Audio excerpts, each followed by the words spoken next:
Donc, le principe est le suivant. On a le petit capuchon, autrement appelé l'operculte, qu'on retire tout simplement. Donc sur cette bombe anti-crevaison de la marque Holst, donc on a une operculte à tourner.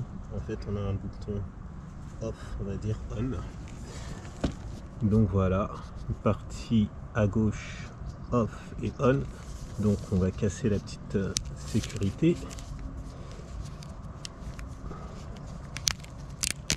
C'est une première pour moi. Et du coup, j'ai plus qu'à tourner sur la partie on. Donc là, pour le coup, je dois tourner dans le sens d'une aiguille. Ok, je vois le principe. Donc juste en tournant, ça va commencer à propager le contenant. Donc je dévisse ma valve de gonflage. Je la fixe à l'extrémité de la bombe anti-crevaison.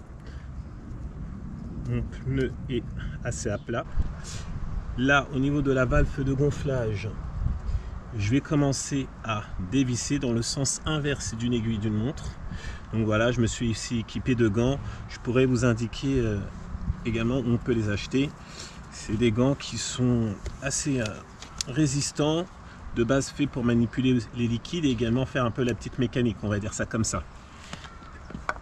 J'ai plus qu'à avancer l'extrémité au niveau de ma valve de gonflage et de visser dans le sens à ce moment là d'une aiguille d'une montre. Voilà, je me mets bien en face, hop, et j'indique bien et je précise bien que c'est une solution temporaire pour effectuer quelques kilomètres pour arriver à son garagiste. Ça ne nous permet pas de rouler avec comme si le pneu était neuf, avait aucun souci. Et mesure de sécurité, vaut mieux rouler à 30 km/h, ne pas dépasser cette allure, comme si vous avez une petite roue de secours, autrement dit une galette, dans le sens où il faut pas négliger ce type de petits soucis, on va dire. Et là, il n'y a qu'une pression à faire, et le liquide se diffuse dans le pneumatique. Et vu que là j'ai une encoche assez grande, vous allez voir, c'est très probable que ça ressorte. Donc comparé à l'autre bombe où il fallait mettre une pression, là j'ai juste besoin d'une simple rotation. Et là le liquide se propage.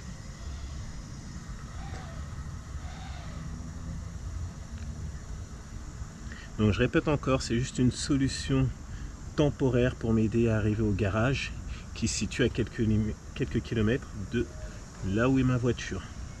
Donc là, à l'œil nu, je vois que le pneu commence à gonfler. Donc c'est bien, c'est bon signe, c'est que ça fonctionne. Et je précise bien qu'il ne faut pas rouler au-delà de 30 km/h. Donc pensez être en warning pour avertir les autres voitures, les autres usagers que vous avez un petit souci sur votre voiture et qu'ils puissent vous dépasser en toute tranquillité et puis aussi qu'ils évitent de s'énerver. Donc ça permet de regonfler un peu son pneu et en fait pour réduire le produit, pour le répartir, autant pour moi, il va falloir rouler avec votre véhicule. Donc voilà, j'ai déjà utilisé cette petite solution parce que j'ai dû me rendre justement à la station essence pour pouvoir acheter le produit. Une fois que je l'ai acheté, j'en ai mis et là je suis revenu me stationner parce que là malheureusement pour moi, l'entreprise de garage est fermée, donc j'irai demain matin pour pouvoir changer le pneumatique. Donc voilà, j'ai mis la pression, donc c'est une pression continue qu'on fait. Le liquide va dans le pneumatique et se répand.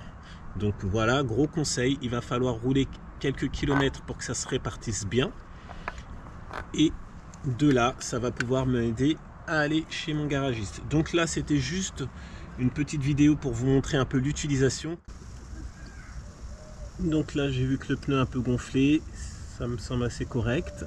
J'espère que cette petite astuce vous aura aidé. Donc en cas de souci, si dans votre véhicule, là, vous n'avez pas de roue de secours, vous n'avez pas les outils, qu'il faut un cric, une croix pour pouvoir dévisser les boulons, retirer la roue, changer votre roue de secours ou mettre la petite roue fine, autrement dit appeler la galette, vous avez la solution de la bombe anti-crevaison. Voilà, petite solution temporaire. Et donc rendez-vous demain. 1, 2